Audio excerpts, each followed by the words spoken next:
राम राम भाई सारिया ने एक बार फिर तो जुड़ रहा हूं लेके एक और मैच। और मैच किसके बीच है?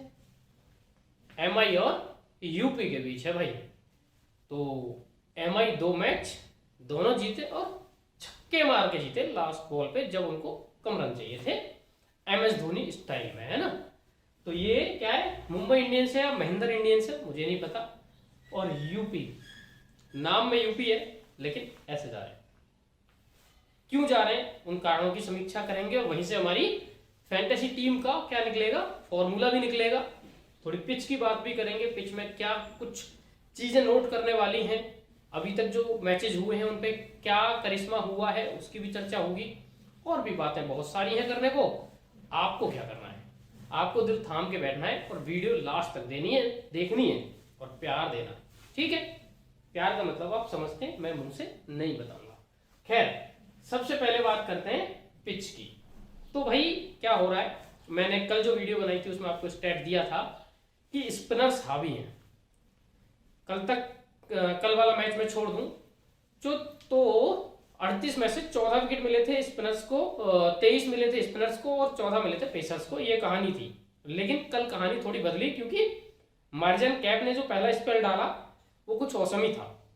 और कितना औसम था हम सबको पता है, 3 विकेट का स्पेल था। लेकिन उससे पहले एक और चीज हुई थी, शबनम इस्माइल ने भी एक ऐसा ही स्पेल डाला था।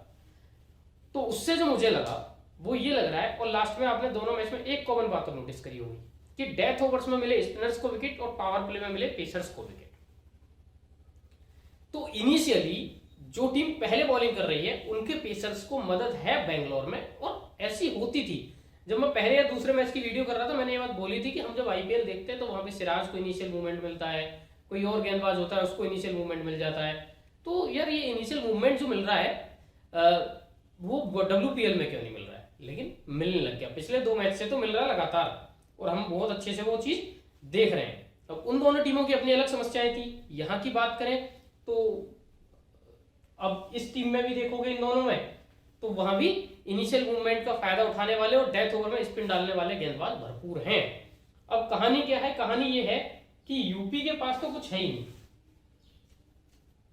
मतलब अगर यहाँ पे पेस स्पिन होने भी लगे तो भी क्या, यूपी ने गिराए अपने खोए थे 9 विकेट पिछले मैच में। और उसके बाद जो क्या बोलते हैं दिल्ली ने वो सिर्फ 1 विकेट खो के चेज कर लिया था। और एक और बात बता दूं मैं कि अभी जब ये वीडियो रिकॉर्ड कर रहा हूं मैं, तो जो मैच है इसका आरसीबी का, और वो है आई थिंक गुजरात से, यस वो स्टार्ट हो रहा है, स्टार्ट जस्ट हुआ है। उस मैच के स्टैट्स या उस मैच का अपडेट में इंक्लूड नहीं कर रहा हूं, उससे पहले मैचेस की बात कर रहा हूं। हाँ, तो पिच की कहानी अब ये हो चली है, मैं बार बार ये कह रहा हूं कि अब उतनी हाई स्कोरिंग पिच नहीं रही है। तो अब जो बन रहे हैं वो कितने, 125 से 150 के बीच के रन बन रहे हैं। फर्स्ट इनिंग में विकेट्स ज्यादा गिर रहे हैं, वो चेंज हो रहा है, लेकिन ये हर बार ऐसा नहीं होगा। तो विकेट्स जो है वो लगभग यहाँ पे 15 के अराउंड जाते रहेंगे। हर दिन 1 विकेट पे चेंज नहीं होगा, ये बात नोट कर लेना, ठीक है। तो 15 के आसपास विकेट और 125-50 का जा रहा है। और ये एवरेज स्कोर जो है ना, अभी आने वाले दिनों में आपको कम होता दिखेगा जैसे जैसे पिच टूटेगी। और इनिशियल मूवमेंट जब पिच थोड़ा टफ रहता है रोलर वगैरह के बाद तो वो मिल जाता है। उसके बाद जब पिच अपनी औकात पे आ जाती है, कहने का मतलब है कि रियल जो पिच है वो जब उधड़ जाती है तो फिर स्पिन है ही है। और डेथ में भाई मारने की जब कोशिश आप करते हैं और वहां पे जब आपको पेस नहीं मिलता है तो विकेट गिरते हैं। और वुमेन क्रिकेट में कुछ अलग ही होता है ये कि मेंस क्रिकेट में हमने बहुत कम डेथ बॉलिंग देखी है। डेथ में मतलब स्पिनर बॉलिंग करे ऐसा बड़ा कम देखा है। राशिद खान करने लगे हैं आजकल, वानिंदु हसरंगा करने लगे हैं, हालांकि अभी बिग बैश में भी हमने देखा था। लेकिन वुमेन क्रिकेट में ये चीज पिछले लगभग 1-1.5 साल से रेगुलर है। भारत के लिए दीप्ति डालती हैं, इंग्लैंड के लिए क्लिस्टन डालती हैं, अमेलिया कैन डालती हैं न्यूजीलैंड के लिए। तो अब ये एक रेगुलर प्रैक्टिस में आ गई है। जहां तक प्लेइंग 11 की बात करें तो अनचेंज प्लेइंग 11 पहले 2 मैचेस में खिलाया है एमआई ने, मतलब सेम प्लेइंग 11 खिलाया है। और मुझे लगता भी नहीं जरूरत है, क्योंकि आपके पास बैटिंग इतनी गहरी है। सजना ने जो कि 8 नंबर बैटिंग आ रही है, छक्का मार के मैच जिता दिया। तो जिस टीम के पास 8 नंबर तक हिटर हो उसको क्या जरूरत है कुछ चेंज करने की। बॉलर्स आपके पास इतने हैं कि आप किसी को भी अंडर बॉल कर देते हो कभी भी। और यहाँ कमाल की बात ये रही थी कि जब मुंबई का पिछला मैच था, मैंने बोला था कि नेट स्काइवर ने भले उस दिन 4 ओवर डाले जी, दोबारा 4 ओवर जल्दी से नहीं डालेंगी, 2 ही डाले। हीली मैथ्यूज का बोला था इनका गेम कवर बढ़ेगा, 2 से ज्यादा जाएंगी, ये पूरे 4 डाले। बोला था इनके साइका इसाक के ओवर कभी कभी कटते रहेंगे, पूजा वस्त्रकर 2 से ज्यादा नहीं डालेंगे, वही हुआ। इन्होंने 1 डाला, इन्होंने 2 डाले, कीर्तना ने 3 डाल दिए। ये होता रहेगा, उस पर अभी आऊंगा। इधर बात करें अगर प्लेइंग 11 यूपी का, तो एक चेंज किया कि साइबा ठाकुर की जगह गौहर सुल्ताना लाए पिछले मैच में। अब यार मैं इनसे ये पूछना चाहता हूं कि भाई एक बात बताओ, आपको ऐसा क्या दिख रहा है कि आप स्पिनर्स जितने डालेंगे उतने आपके मैच जिता देंगे? मेरा मानना यह कि भाई साहब अगर 5 स्पिनर आप टेस्ट मैच में रैंक टर्नर पे भी खिला दोगे ना, तो भी 5 के 5 तो विकेट नहीं लेंगे। और हमने देखा है जब जब इंडिया के लिए अश्विन, जडेजा, कुलदीप तीनों खेलते, एक स्पिनर हमेशा अंडर बॉल रहता है, या जडेजा, अक्षर और अश्विन खेलते हैं तब भी एक स्पिनर अंडर बॉल रहता है। तो अगर हेल्पफुल भी होगी तो भी आपके मैक्सिमम 2 स्पिनर आपके लिए पर्याप्त है। 3 ले लो, अब 6 स्पिनर, 5 स्पिनर, आपके पास पेस ऑप्शंस पहले से ही नहीं है, और हैं तो उनको आप यूज नहीं कर रहे हो। पिछले मैच में अगर आप देखें तो तहलिया मैकग्राथ अकेली पेसर थी, बाकी पूरी लाइनअप में कोई पेसर ही नहीं। साइमा ठाकुर को नहीं खिलाया, कोई बात नहीं, अंजलि सरवानी आपके पास बैठी है, क्यों यूज नहीं कर रहे हो? लेफ्ट आर्म पेसर है, इनिशियली विकेट निकाल सकती है। और अगर यूपी पहले बॉलिंग करे, मैं कहता हूं अंजलि सरवानी और तहलिया मैकग्राथ को पहले 6 ओवर दे दो, आपको 3 विकेट निकाल के दे देंगी। इनको सुननी नहीं है, इनको अपने दिमाग से चलना है। मुझे नहीं पता कौन बैठा है यूपी के थिंक टैंक में जिसको लगता है कि अगर मैं स्पिन डालवाऊंगी, अगर मैं 20 ओवर स्पिन के कर दूंगी तो मेरी टीम जीत जाएगी। अरे भाई देखो तो जरा, 1 2 3 4 5 और ग्रेस हैरिस 6। ग्रेस को तो आपने यूज भी नहीं करा। जो प्लेयर आपके यहाँ पहले से था, 3 ओवर डाले थे पिछले मैच में यूपी के पहले मैच में और 1 विकेट भी लिया था, उसको आपने बॉलिंग नहीं दी। आप एक स्पिनर और बढ़ा के ले आए और उसको भी दिए 2 ओवर। हालांकि इसमें आपकी गलती नहीं है क्योंकि 15 ओवर में आपने चेंज भी करवा दिया सामने वाली टीम को। और सफाली वर्मा को आपको लगता है कि स्पिन परेशान करेगी, मैगलैनिंग को परेशान करेगी? टेक्निकली मैगलैनिंग कितनी सॉलिड है हम सब जानते हैं। सफाली के लिए तो स्पिन ऐसे समझो कि बस लट्टू। वो सहवाग का एक स्टेटमेंट आ जाता है कि यार ऑफ स्पिनर पे बॉलर थोड़ी होते हैं। क्या लॉजिक है यार। ओवर की बात करें बॉलिंग की, तो किसने कितने डाले उस पर थोड़ी चर्चा कर लेते हैं, और कौन कितने डाल सकता है उस पर भी बात होगी। सबसे पहले हैरी मैथ्यूज। तो भाई हैरी मैथ्यूज ने डाले पूरे 4 ओवर पिछले मैच में, ठीक है। और नेट स्काइवर ने डाले 2, इन्होंने 4 डाले, इन्होंने डाले 2, ठीक है। एमेलिया केयर ने डाले 4, उसके बाद पूजा वस्त्रकर ने डाले 2, कीर्थाना ने डाले 3, साइगा इसाक ने डाला 1, शबनम इस्माइल ने डाले 4। इस तरीके से आपने ओवर डिवाइड किया। इस मैच में क्या हो सकता है मैं बता देता हूं। अगर पहले बॉलिंग करती है मुंबई, ठीक है, तो ये जो ओवर कीर्थना को मिले थे ये नेट स्काइवर की तरफ जाते आपको दिखेंगे, क्योंकि इनिशियली जो पावर प्ले रहेगा उसके पहले 6 ओवर मुझे लगता है 3 इस्माइल को और 3 स्काइवर को जाएंगे। क्योंकि पिछले 2 मैच से जो ट्रेंड चला है, अगर उस ट्रेंड को फॉलो करेंगे आप, तो फिर ये होगा कि नेट स्काइवर और इस्माइल पहले 6 ओवर डालेंगी। पूजा वस्त्रकर को ये पावर प्ले में यूज कर नहीं रहे तो इनके ओवर 2 ही रहेंगे, भले ही वो तीसरी पेसर है टीम की, ठीक है। साइका इसाक सेकंड इनिंग्स में ज्यादा ओवर डाल सकती हैं। अगर फर्स्ट इनिंग में पहले मुंबई बॉलिंग करेगा तो 2 ओवर 3 ओवर तक निपट जाएंगी। कीर्थना हर दिन 3 नहीं डालेंगी, ये पक्की बात है। हीली मैथ्यूज बोथ और एमेलिया के हर केस में 4-4 डालेंगे, ऐसी पॉसिबिलिटी है, थोड़ा बहुत ऊपर नीचे होगा, ठीक। आ जाते हैं इधर। तो इधर क्या है, अगर पहले बॉलिंग करता है यूपी तो मुझे एक बदलाव टीम में होता दिख रहा है। गौहर सुल्ताना जाए बाहर या पूनम खेमनार जाए। पूनम खेमनार के चांसेस कम लग रहे हैं बाहर जाने के, क्योंकि ये थोड़ा बल्ला चला लेती हैं, और यूपी की यहाँ जो ये बैटिंग है ना, ये एक मरवा रही है इनको। इनके पास एंकर इतने सारे हैं इस टीम में, हिटर्स कम एंकर ज्यादा है, और जो हिटर है वो चल नहीं रहे। तहलिया मैकग्राथ चल नहीं रही, हीली चल नहीं रही, ग्रेस हैरिस चल नहीं रही, और किरण नावगिरे एक शॉट अच्छा खेलती है हर पारी में, फिर आउट हो जाती है। क्या लॉजिक है यार। श्वेता शेरावत, वृंदा दिनेश, दीप्ति शर्मा, सब सारे एंकर हैं एक तरफ से, कुछ नहीं कर पाते। जहां थोड़ी सी जान डालनी चाहिए वहीं नहीं। मैं तो सोच रहा हूँ कि थोड़ा सा कॉम्बिनेशन में बदलाव कीजिए आप चवारी अत्तापट्टू को लेकर आइए, आपकी बैटिंग तो सॉलिड होगी, 4 ओवर आपको दे ही देती है, विकेट वो लेती हैं, और आप स्पिन को लेके तो कुछ ज्यादा ही औसम ब्लॉसम है। अगर आपको ऐसा कुछ है तो सोफिया क्लस्टर को विकेट नहीं मिल रही, इनकी जगह खिला लीजिए चमारी अत्तापट्टू को, आपकी बैटिंग लाइनअप थोड़ी लंबी हो जाएगी, जान पड़ जाएगी इसमें, और ओवर नहीं रहेंगे स्पिन के, है। तो गौहर सुल्ताना की जगह मुझे एक चेंज लग रहा है कि अंजलि सरवानी या सायमा ठाकुर आ जाएंगी, अगर पहले बॉलिंग यूपी की आती है तो। अगर पहले बॉलिंग नहीं आएगी तो हो सकता है सेम कॉम्बिनेशन के साथ ये लोग चले जाए। बॉलिंग की बात करें किसने कितने डाले पिछले मैच में, तो तहलिया ने डाले 3 ओवर्स, सॉरी 2, ठीक है। खेमदार ने डाला 1, दीप्ति ने डाले 3, एक्लेस्टन अपना कोटा पूरा कर चुकी थी, गायकवाड़ ने 3, गौहर ने 2। लेकिन ये कहानी 15 ओवर की है, क्योंकि 15 ओवर में ही चेंज हो गया था। 5 ओवर और थे जो कहां जा सकते थे उस पर बात कर लेते हैं। तो जो 5 ओवर जाने थे वो किधर जाते। दीप्ति का 1 ओवर रह गया था, जरूर आता, पक्की बात है, 16 हो गए, बचे 4। गायकवाड़ का 1 जरूर आता, 17 हो गए, बचे 3। 2 तहलिया मैगरात के आते, बचा 1 ओवर गौहर सुल्ताना या पूनम खेमनार की तरफ जाता। क्योंकि अगर ग्रेस हैरिस को आपने पहले 15 में बॉलिंग नहीं कराई है तो मुझे नहीं लगता कि 15 के बाद आप ग्रेस को बॉलिंग कराने वाले थे। उनका जो बेस्ट आता है वो पावर प्ले में आता है। अब यहां भी बात करें तो यहाँ पे अगर आप लेफ्ट आर्म भी ढूंढने लगोगे कि ग्रेस हैरिस ऑफ स्पिन लेके आ जाएंगी पावर प्ले में, आ सकती हैं, क्योंकि यस्तिका भाटिया हैं यहाँ पे left arm left handed batter. लेकिन उसके बाद फिर इस लाइनअप में कोई भी लेफ्ट हैंडेड बैटर ऐसा नहीं है जिसको आप पावर प्ले में आएगा जो बैटिंग करने और जिसको आप आउट कर सकते हैं। तो ग्रेस हैरिस हो सकता है यहाँ पे आपको 1-2 ओवर का स्पेल लेकर आ जाए। लेकिन मैं कहूंगा कि अगर पहले आपकी बॉलिंग आ रही है तो उसकी भी पॉसिबिलिटी कम है, क्योंकि तहलिया मैगरात प्लस दूसरा पेसर जो भी खेलेगा वो आएंगे, बाकी इनकी मर्जी। तो ये कहानी इनके गेम कवर की है। आ जाते हैं स्मॉल लीग टीम पे। मैं विजन 11 पे खेलता हूँ, आपसे रिक्वेस्ट करता हूँ, अनुरोध करता हूँ कि आप भी खेलिएगा, क्योंकि जेन्युइन ऐप है। 7, 4, 10, 1 2 अलग अलग कैटेगरी है, तो कंपटीशन ऐसा ही आता है या कॉम्पिटिटर ऐसा ही आता है जैसा आप चाहो।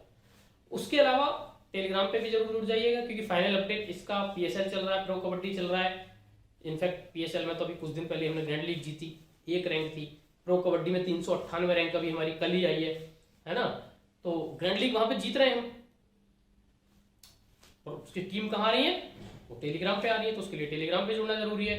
उसके अलावा विजन 11 जैसा मैं बता रहा हूँ, जुड़ जाइएगा, जेन्युइन ऐप है, मैं वही खेलता हूँ फैंटेसी। और आपको फैंटेसी खेलने के लिए जो बेस्ट ऐप कोई तो चाहिए ही होती है, मेरे ख्याल में बेस्ट विजन 11 बढ़िया है। बाकी इससे ज़्यादा मैं क्या ही बोलूँ, मेरे दिमाग में प्रमोशन को लेकर ज़्यादा कुछ आ नहीं रहा है। कॉन्सेंट्रेशन मेरा यहाँ पे है, और इसके अलावा कहीं एक जगह और है जिसको लेके ज़्यादा थोड़ा सा है। सबसे पहले आते हैं wicket keepers. 2 wicket keeper, Alyssa Healy, Yastika Bhatia. Yastika 150 लगा चुकी है, एलिस हैरी ने अभी तक 2 मैचेज में कुछ किया नहीं, लेकिन ये ऐसी प्लेयर है कि कभी भी कुछ भी कर सकती है। इनको ड्रॉप करना भी बहुत रिस्की है, इनको लेना भी बहुत रिस्की है, क्योंकि किसी को नहीं पता कब फ्लॉप होंगी, और जब चलेंगी तो ये इतना चलती है ना कि फिर आपको जो सबसे नीचे बॉटम वाला स्पॉट होता है ना, उससे भी नीचे धकेलने की इनकी कोशिश कर हो जाती है, अगर ये आप इनको ड्रॉप करके जा रहे हैं। तो भाई फिर दोनों विकेट कीपर्स को मैं ले रहा हूँ, और एक्चुअली मेरी जो टीम बन रही है ना उसमें इतना स्पॉट भी बन रहा है कि दोनों को मैं अफोर्ड कर पाऊं। अगर नहीं बन रहा होता तो मैं इनको ड्रॉप कर देता और यस्तिका को ही लेता। तो यस्तिका और हीली दोनों हैं हमें टीम में।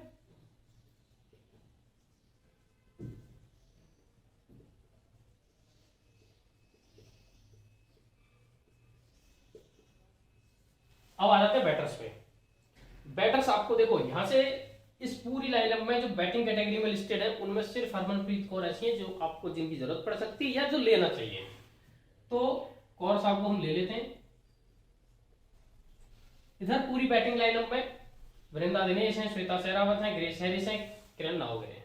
कई सारे ऑप्शन है। श्वेता ने दोनों मैच अच्छे खेले, लेकिन नंबर 5 करती है, एंकर की भूमिका में ज्यादा रहती है। ग्रैंड लीग में ये आपके लिए अच्छी चॉइस हो सकती है, ले सकते हैं आप। लेकिन यहाँ पे मैं ग्रेस हैरिस को लेकर जा रहा हूं, क्योंकि इन सेकेंड इनिंग्स हो सकता है, पॉसिबिलिटी है कि आपको 2 ओवर की बॉलिंग भी दे दें। तो 2 आपके बैटर हो गए।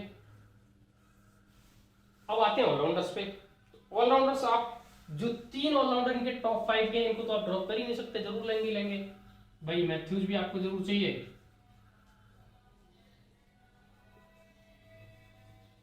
आपको नेट स्काइवर भी जरूर चाहिए, आपको जरूर चाहिए अमेलिया केयर भी। इधर बात करें तहलिया मैगराथ आपको जरूर चाहिए, हालांकि अभी तक कुछ किया नहीं है, लेकिन चाहिए तो है ही है। फिर उसके बाद आपको जो दूसरी ऑलराउंडर चाहिए वो दीप्ति शर्मा भी जरूर चाहिए।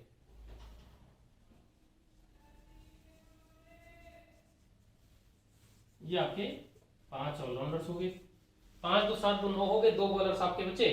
तो शबनम इस्माइल इस जितने बॉलिंग ऑप्शन है इनमें सबसे पहली चॉइस आपकी होगी।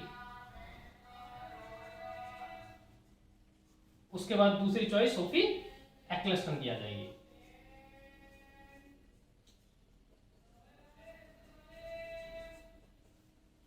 दो आपके बॉलर्स हो गए,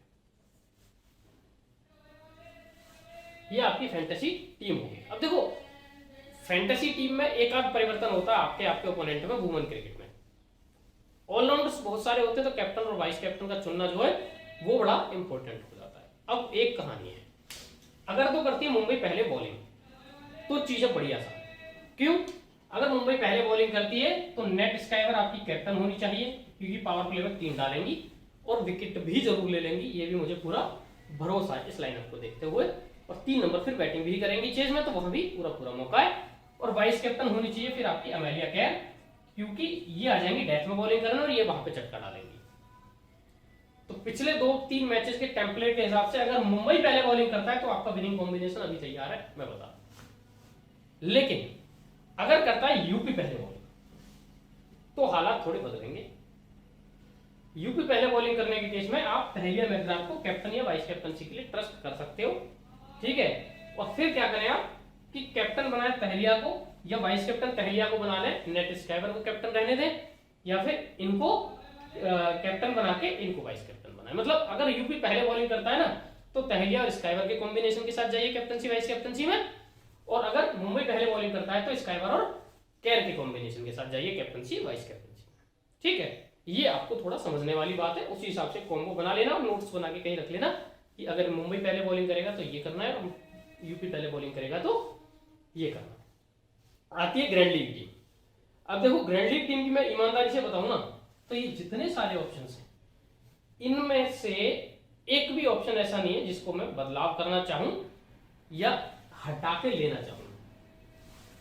मुझे इसमें साफ क्लियर दिख रहा है कि मुझे ये लेना ही नहीं है, लेकिन थोड़ा सा परम्यूटेशन कॉम्बिनेशन बनाने के लिए आप कर क्या सकते हैं। Alyssa Healy, Yastika Bhatia. अगर मुंबई चेज करने जाता है और पहले बैटिंग करता है, 2 केस है। तो पहले बैटिंग में यस्तिका का जो प्रदर्शन है वो अच्छा है, चेज में उतना बेटर नहीं है। तो मुंबई अगर चेज करने जाता है तो आप एक विकेटकीपर यहां से हटा सकते हैं, ठीक है। और यूपी अगर चेज करने जाता है तो एलिसा तो आपने को रखनी है और यस्तिका दोनों रखनी है ना। यू और इसके अलावा आप क्या कर सकते हैं, अगर एक ही चुने तो एलिस हीली को थोड़ा सा रिस्क पे हटा दीजिए, बैटिंग में बढ़ा लीजिए श्वेता शेखावत को, जो एक स्पॉट खाली होगा उसकी जगह। ऑलराउंडर्स में दीप्ति ने अभी बहुत कुछ नहीं किया है तो दीप्ति को ड्रॉप करना भी बहुत रिस्की नहीं है, लेकिन इनकी जगह आप राजेश्वरी गायकवाड़ ट्राई कर सकते हो। बाकी कोई ऐसा ऑप्शन नहीं है जिसको आप ट्राई करना चाहो आप ना ले पा रहे हो, ठीक है। बॉलिंग में शबनम इस्माइल और सोफी एक्लेस्टन है, तो इनकी जगह अभी कोई ऐसे ऑप्शंस नहीं है जिनको आप ट्राई करना चाहो तो राजेश्वरी गायकवाड़ दीप्ति की जगह या एक्लेस्टन या शबनम इस्माइल की जगह रख सकते हो, लेकिन इस्माइल की जगह मत रखना, रखो तो एक्लेस्टन या दीप्ति की जगह ही रखना। तो मैं बता देता हूं आपको कि विकेट कीपर 1 यस्तिका भाटिया को रखिए ऑल सिचुएशंस में, एलिस हीली को ड्रॉप कर दो यहाँ पे, मतलब मैं लिखी क्यों ड्रॉप ही कर दो। बैटर ये दोनों रहेंगे, इनके साथ तीसरी बैटर जो स्पॉट खाली होगा यहाँ पे श्वेता बोल देगा, ठीक है। ऑलराउंडर्स में हीली मैथ्यूज रहेंगी आपकी, स्काइवर रहेंगी, केयर रहेंगी, टहलिया रहेंगी। दीप्ति की जगह क्या कर सकते हैं, राजेश्वरी गायकवाड़ को ट्राई कर सकते हैं, तो दीप्ति की जगह गायकवाड़ आ जाएगी। ये दोनों एज इट इज रहेंगी।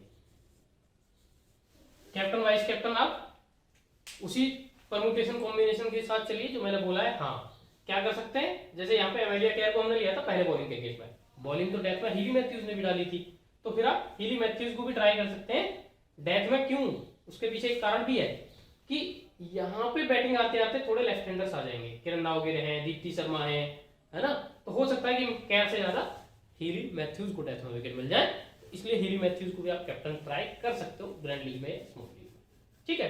तो हमारा इस मैच का जो एक कह सकते हैं एनालिसिस वो खत्म हुआ। बहुत बड़ा आज फ्लो हमारा अच्छा नहीं था क्योंकि बहुत सारी चीजें किसी किसी वजह से दिमाग में चल रही हैं, थोड़ा काम का प्रेशर है। पर कोई बात नहीं, एनालिसिस ठीक था, बढ़िया था। हम और आप मिलते रहेंगे अगले मैच में। फिलहाल दे दो इजाजत, टाटा बाय बाय और जय माता दी।